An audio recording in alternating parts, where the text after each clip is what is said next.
Hello guys, welcome to EPD educational.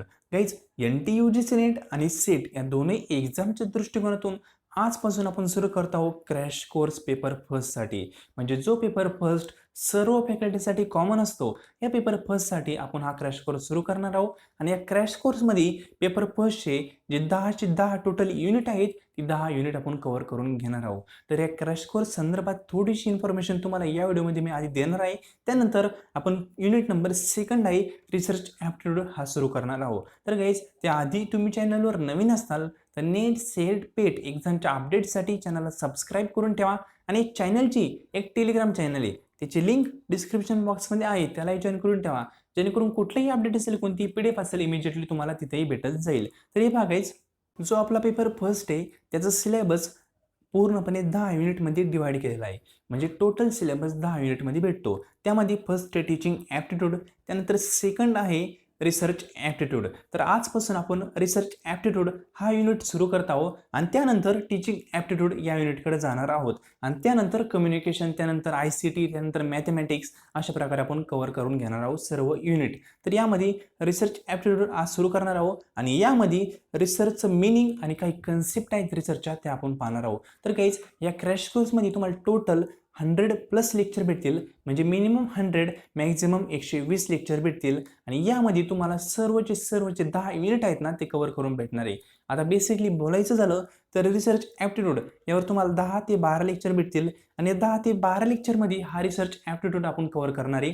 त्यानंतर teaching aptitude यावर देखील तुम्हाला 10 ते 12 लेक्चर भेटतील आणि त्यामध्ये आपण टीचिंग ॲप्टिट्यूड कव्हर करून घेणार आहोत. अशा प्रकारे टोटल 100 ते 120 लेक्चरमध्ये आपण टोटल जे युनिट आहे पेपर फर्स्ट ते कव्हर करून घेणार आहोत फ्री ऑफ कॉस्टमध्ये. तर गाईज, सुरू करूया आजचं लेसन. यामध्ये पाहणार आहे आपण रिसर्च ॲप्टिट्यूड आणि त्याच्या काही कन्सेप्ट. पहिलं मिनिंग पाहणार, त्यानंतर त्या काही बेसिकली कन्सेप्ट पाहणार आहे. जसं सिलेबस आहे, सिलेबसनुसारच आपण पूर्णपणे कव्हर करून घेणार आहोत. तर सुरू करूया आजचं लेसन. तर आपण पाहणार आहे रिसर्च ॲप्टिट्यूड. यामधील आपले ऑब्जेक्टिव्ह काय आहेत ते आपण पाहूया. रिसर्च ॲप्टिट्यूड हा युनिट आपण पाहणार काय, तर त्याचे ऑब्जेक्टिव्ह आहे अंडरस्टँड द बेसिक टर्म्स, हे आपला फर्स्ट ऑब्जेक्टिव्ह आहे. त्यानंतर रिसर्चच्या कन्सेप्ट आहेत त्या आपल्याला अंडरस्टँड करायचे आहे. का करायचे आहेत, तर आपल्याला टीचिंग करायचं आहे इन फ्युचरमध्ये. टीचिंग करायचं, तुम्हाला PhD करायची, अनेक गोष्टी करायच्या आहेत इन फ्युचरमध्ये. तुम्ही गाईड पण होऊ शकता PhDचे.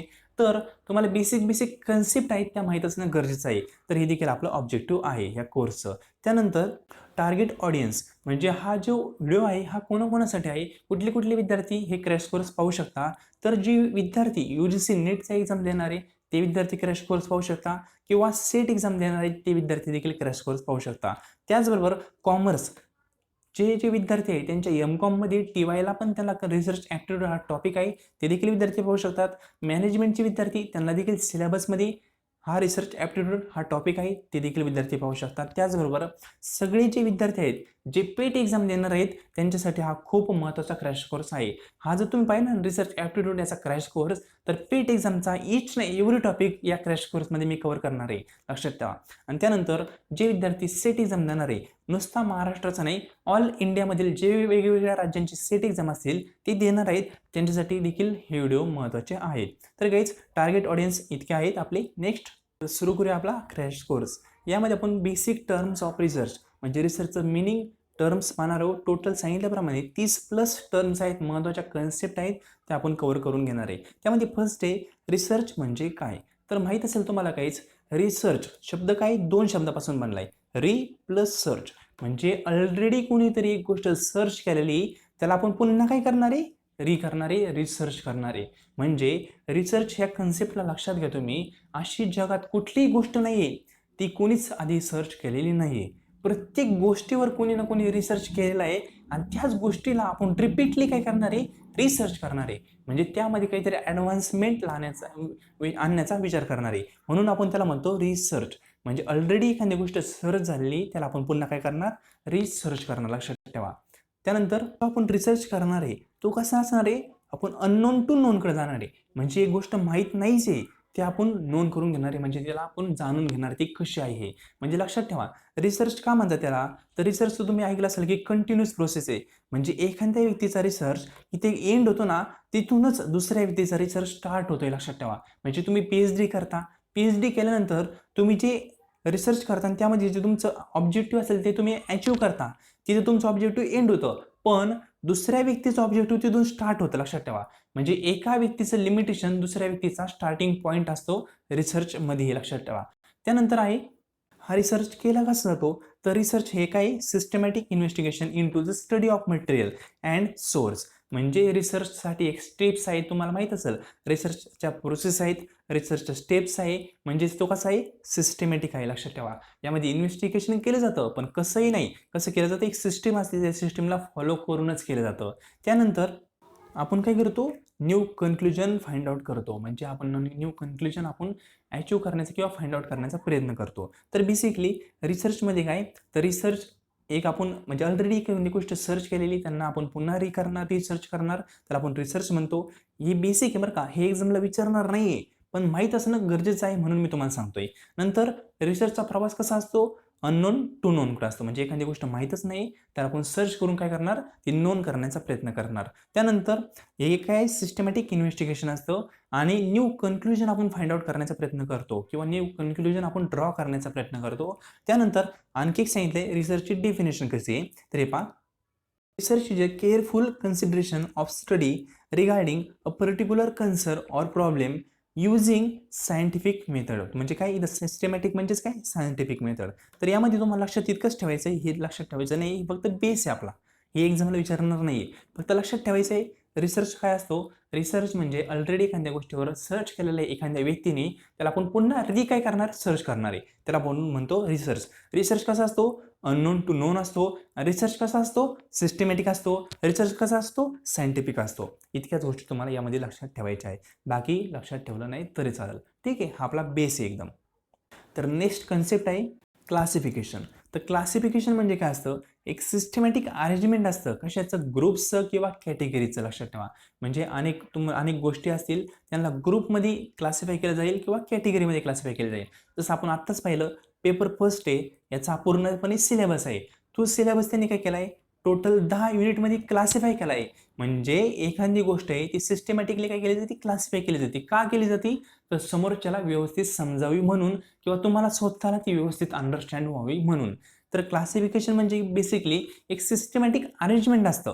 तुम्ही सिलेबस पाहिला ना, हे पहा, हा पूर्ण सिलेबस आहे, त्याला काय केलं, एक सिस्टमॅटिक म्हणजे रिसर्च ॲप्टिट्यूडला युनिट नंबर 2 दिलाय, कॉम्प्रिहेन्शनला युनिट नंबर 3 दिलाय, नंतर कम्युनिकेशनला युनिट नंबर 4 दिलाय. काय केलंय, सिस्टमॅटिक अरेंजमेंट केलंय ना पूर्ण सिलेबसचं, याला म्हणतो आपण क्लासिफिकेशन. रिसर्चचा विचार केला तर रिसर्चमध्ये क्लासिफिकेशन कसं होऊ शकतं, तर रिसर्च आहे तो ब्रॉडली बेसिकली 2 गोष्टींमध्ये क्लासिफाय केला जातो. एक फंडामेंटल किंवा बेसिक रिसर्च आणि दुसरं ॲप्लाइड रिसर्च. हे टाईप्स आहेत रिसर्चचे, बेसिकली आपण ती पूर्णपणे पाहणार आहोत. फक्त लक्षात ठेवा, क्लासिफिकेशन म्हणजे एक सिस्टमॅटिक गोष्टींचं सिस्टमॅटिक अरेंजमेंट केलं जातं ग्रुपचं किंवा कॅटेगरीचं, लक्षात ठेवा. ठीक आहे.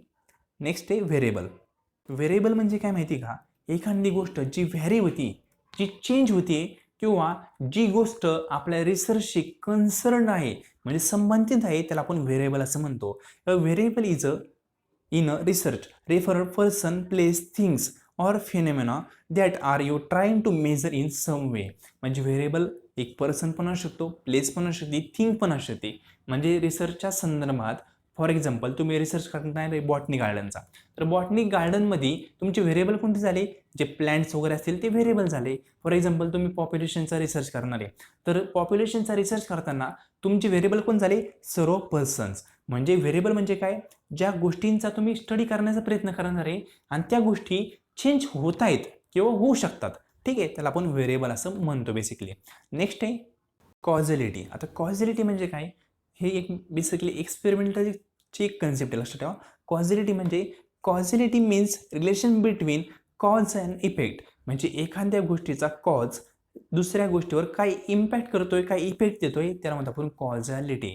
म्हणजे फॉर एक्झाम्पल तुम्हाला सांगितलं होतं पहा, जे मेडिसिन आहे किंवा आपण एक उदाहरण सांगितलं तुम्हाला डॉक्टरचं. ठीक आहे, डॉक्टर काय करणार, हे पेशंट फॉर एक्झाम्पल, ठीक आहे, आणि ही एक मेडिसिन आहे, ही मेडिसिन काय झालं, कॉज झालं, आणि त्या मेडिसिनचा इफेक्ट त्या पेशंटवर काय होतो याचा अभ्यास करण्याचा प्रयत्न करणार. तो कॉझॅलिटी म्हणजे काय, बेसिकली कॉज अँड इफेक्टचं रिलेशन.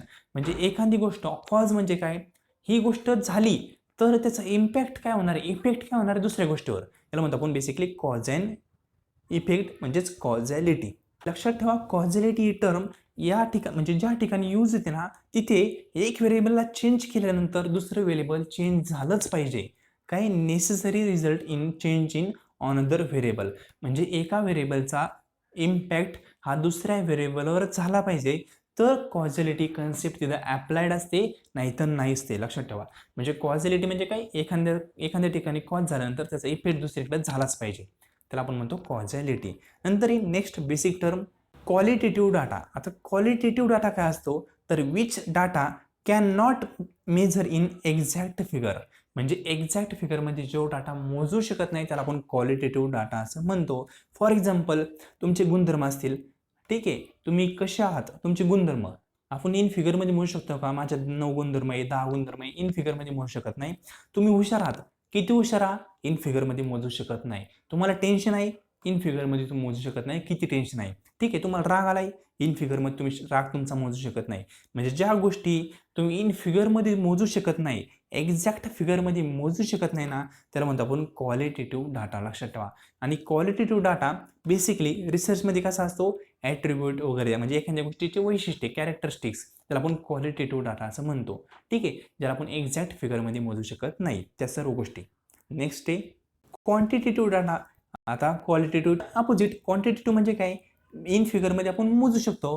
म्हणजे फॉर एक्झाम्पल तुमची एज आहे, एज आपण इन फिगर मोजू शकतो म्हणजे 12.5 असेल 12.10 असेल काहीतरी फिगर असेल इन फिगरमध्ये आपण एज वगैरे मोजू शकतो. ती क्वांटिटेटिव्ह डाटा आहे ज्याला आपण एक्झॅक्ट फिगरमध्ये मोजू शकतो. तर क्वांटिटेटिव्ह डाटा आहे त्याला बेसिकली 2 टर्ममध्ये काय केलेलं आहे क्लासिफाय केलं आहे, एक डिस्क्रीट आणि दुसरं कंटिन्युअस. लक्षात ठेवा डिस्क्रीट म्हणजे काय माहिती की बेसिकली 1 2 3 4 5 डॅश डॅश डॅश किती असं अनंत. ठीक आहे, हे कसं आहे 1 2 3 4 5 6 7 8 किती असू शकतात तर म्हणतो आपण डिस्क्रीट व्हेरिएबल.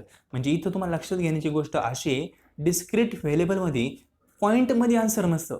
मी 1.2 नाही घेतलं डायरेक्ट 1 घेतलंय 2 घेतलंय किंवा 3 घेतलंय किंवा 100 घेतलंय किंवा 1000 घेतलंय असं नाही घेतलं 1000.5 पॉईंटमध्ये आन्सर कधीच नसतं त्याला म्हणतो आपण डिस्क्रीट डाटा.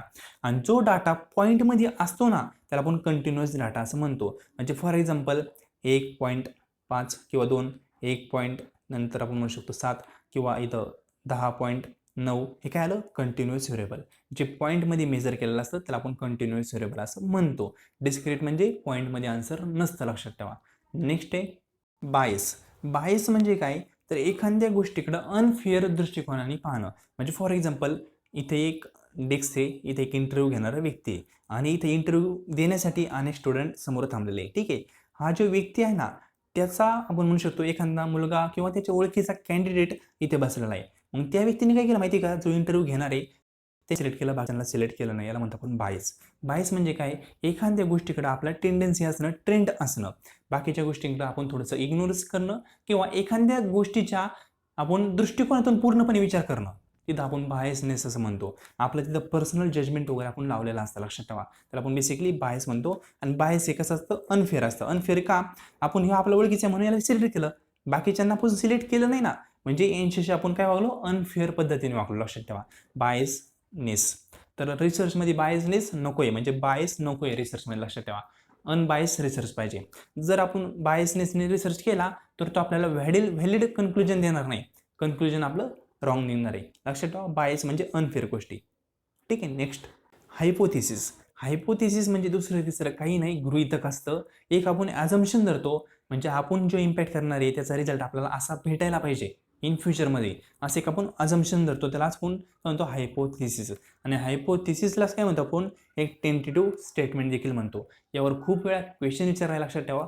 हायपोथिसिसलाच आपण काय म्हणतो टेंटेटिव्ह स्टेटमेंट म्हणतो. लक्षात ठेवा. नेक्स्ट आहे हायपोथिसिस आहे त्याला आपण सपोजिशन किंवा प्रोपोज्ड एक्सप्लेनेशन पण म्हणतो. लक्षात ठेवा. ठीक आहे.